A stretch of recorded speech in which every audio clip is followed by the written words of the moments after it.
అగ్రరాజ్యం అమెరికా కోట్లాది మంది భారతీయుల కలల దేశం. డాలర్ల లోకం, విలాసవంతమైన జీవితం, అంతకు మించి మేధస్సుకు దక్కే గౌరవం.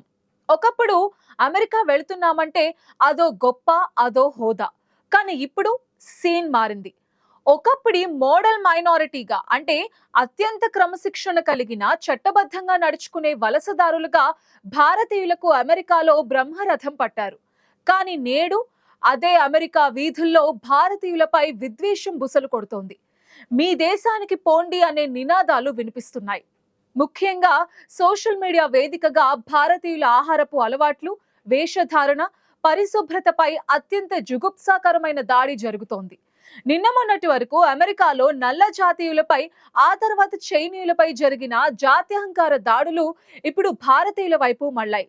అసలు అమెరికన్స్ ఆలోచన ధోరణిలో ఇంత మార్పు ఎందుకు వచ్చింది? శాంతియుతంగా ఉంటూ అమెరికా ఆర్థిక వ్యవస్థకు వెన్నెముకగా నిలుస్తున్న మన వారిపై ఎందుకింత కక్ష? దీని వెనుక కేవలం ఉద్యోగాల గొడవ మాత్రమే ఉందా, లేక అంతకు మించిన సామాజిక కుట్ర ఏదైనా దాగి ఉందా అని ఆరా తీస్తే విస్తుపోయే నిజాలు వెలుగులోకి వస్తున్నాయి. అమెరికాలోని మితవాద శక్తులు, అంటే స్థానిక అమెరికన్లే గొప్ప అని భావించే వర్గాలు ఇప్పుడు భారతీయులను టార్గెట్ చేశాయి. దీనికి ఆజ్యం పోసింది మాత్రం మన పొరుగు దేశమైన కెనడాలో జరిగిన కొన్ని సంఘటనలే కావటం గమనార్హం. కెనడాలోని వాసాగా బీచ్ లో భారతీయులు బహిరంగ మల విసర్జన చేస్తున్నారని వచ్చిన పుకార్లు, దానికి సంబంధించిన వీడియోలు అమెరికాలో కార్చిచ్చులా వ్యాపించాయి. ఇది నిజమా కాదా అని తేల్చుకునే లోపే అమెరికన్ల మనసుల్లో భారతీయులంటే అపరిశుభ్రమైన వారు అనే ముద్ర పడిపోయింది. దీనికి తోడు సోషల్ మీడియాలో భారీ స్టాండర్డ్ వంటి ఖాతాలు భారతీయులపై విషం చిమ్మడమే పనిగా పెట్టుకున్నాయి. భారతీయుల చర్మపు రంగుని, శరీరం నుండి వచ్చే వాసనను హేళన చేస్తూ మీమ్స్ క్రియేట్ చేస్తున్నారు. ఇది కేవలం ఆన్లైన్ వేధింపులకి మాత్రమే పరిమితం కాలేదు. మెల్లగా ఇది భౌతిక దాడులకు, వివక్షకు దారితీసే ప్రమాదం కూడా పొంచి ఉంది. అగ్రరాజ్యంలో మన వారికి ముప్పు ముంచుకొస్తోందనడానికి ఇవి బలమైన సంకేతాలు. సామాజిక కారణాలు ఒకెత్తైతే, ఆర్థిక కారణాలు ఈ విద్వేషాన్ని మరింత రగిలిస్తున్నాయి. అమెరికాలో ఉద్యోగం అంటే భారతీయుడిదే అనే స్థాయికి మన ఆధిపత్యం పెరిగిపోయింది. మైక్రోసాఫ్ట్ నుండి గూగుల్ వరకు, ఐబిఎం నుండి అడోబ్ వరకు ప్రపంచాన్ని శాసించే టెక్ కంపెనీల పగ్గాలు భారతీయ చేతుల్లోనే ఉన్నాయి. సత్య నాదెళ్ల, సుందర్ పిచాయ్ వంటి వారు అమెరికా ఆర్థిక వ్యవస్థని నడిపిస్తున్నారు. ఇదే ఇప్పుడు సగటు శ్వేత జాతీయుడి కడుపు మంటకు కారణమవుతోంది. మా దేశానికి వచ్చి మా ఉద్యోగాలు కొల్లగొట్టి మా నెత్తిన కూర్చుంటారా అనే అసహనం వారిలో పెరిగిపోతోంది. ముఖ్యంగా H1B వీసా విధానం అమెరికన్ల పాలిట శాపంగా మారిందన్నది వారి వాదన. తక్కువ జీతానికి పనిచేసే భారతీయ టెక్కీలను కంపెనీలు ఎంచుకుంటూ ఉండటంతో స్థానిక అమెరికన్స్ ఉపాధి కోల్పోతున్నామని ఆక్రోశంలో ఉన్నారు. గత 2 ఏళ్లలో అమెరికాలో భారీగా ఉద్యోగాల కోత జరిగింది. అలా ఉద్యోగం పోగొట్టుకున్న ప్రతి అమెరికన్ తన దుస్థితికి కారణం భారతీయుడే అని బలంగా నమ్ముతున్నాడు. సిలికాన్ వ్యాలీలో ఏ ఆఫీస్ చూసినా భారతీయులే కనిపిస్తూ ఉండటం వారిలో అభద్రతా భావాన్ని పెంచుతోంది. ఒకప్పుడు భారతీయులను స్మార్ట్ పీపుల్ అని, లెక్కల్లో, సైన్స్ లో తోపులని పొగిడిన వాళ్లే ఇప్పుడు స్కైమర్స్ అని, మోసగాళ్లు అని నిందిస్తున్నాయి. అమెరికాలో జరిగే ఆన్లైన్ మోసాలు, ఫేక్ కాల్ సెంటర్స్ వెనుక ఇండియన్సే ఉన్నారన్న ప్రచారం కూడా దీనికి ఆజ్యం పోస్తోంది. వృద్ధులైన అమెరికన్స్ ఖాతాల నుండి డబ్బులు మాయం చేస్తుంది ఇండియన్సే అనే వార్తలు అక్కడి మీడియాలో ప్రముఖంగా వినిపిస్తోంది. దీంతో కష్టపడి పైకొచ్చిన నిజాయితీ పరులైన భారతీయులను కూడా అనుమానంగా చూస్తున్నారు. నిన్నటి వరకు డాక్టర్స్, ఇంజనీర్స్ గా గౌరవం పొందిన మనవారు ఇప్పుడు స్కామర్స్, ఉద్యోగ దొంగలుగా నిందలు మోయాల్సి వస్తోంది. ఆర్థిక మాంద్యం భయాలు అమెరికాను వెంటాడుతున్న కొద్దీ ఈ వ్యతిరేకత మరింత పెరిగే అవకాశమే తప్ప తగ్గే సూచనలు కనిపించడం లేదు.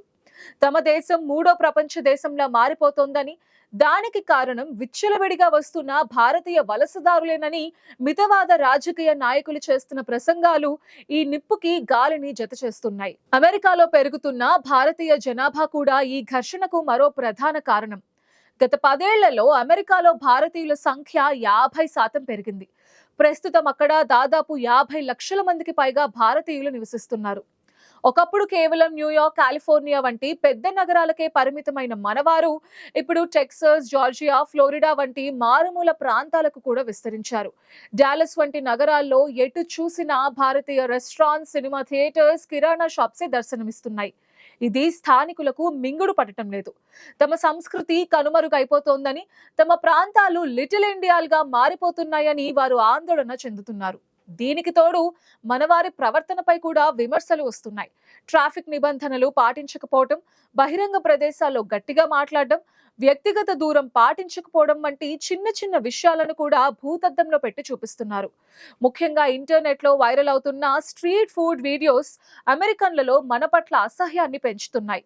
భారతదేశంలోని రోడ్ల పక్కన అపరిశుభ్రమైన వాతావరణంలో ఆహారాన్ని తయారు చేసే వీడియోస్ ని చూసి అమెరికాలో ఉన్న ఇండియన్స్ కూడా ఇంతే అపరిశుభ్రంగా ఉంటారని వారు ఒక నిర్ధారణకి వచ్చేస్తున్నారు.